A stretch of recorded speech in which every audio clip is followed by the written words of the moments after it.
Hello दोस्तों, राधे राधे, जय श्री कृष्णा। दोस्तों, आज हम आप लोगों के लिए एक नई गीत लेकर आए हैं, जिसके माध्यम से आप लोग देखिए कि पति लोग कितनी सेवा करते हैं और पत्नियों को क्या करना चाहिए। आप लोग वीडियो पर बने रहिए और जैसा भी होगा कमेंट में ज़रूर बताइएगा। घर में रहने वाले बहनों, जरा बात पर गौर करो। पति कितनी मेहनत करते हैं, इनको ना इग्नोर करो। पति कितनी मेहनत करते हैं, इनको ना इग्नोर करो। तुम्हारी खुशी की खातिर भैया लोग ये घर से जाते हैं।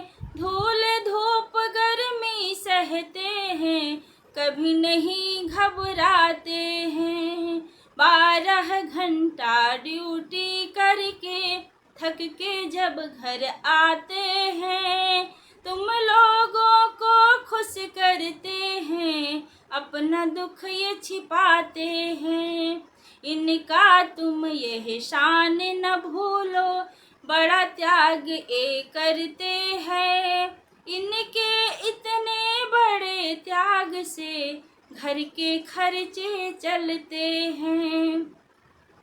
बच्चों को खुश करने को ये ढेर खिलौने लाते हैं। सबकी खुशी का ध्यान है इनको, अपना दुख ये छिपाते हैं।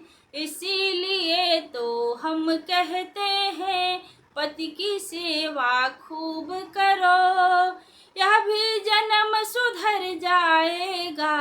अगले पे तुम ध्यान धरो, अगले पे तुम ध्यान धरो।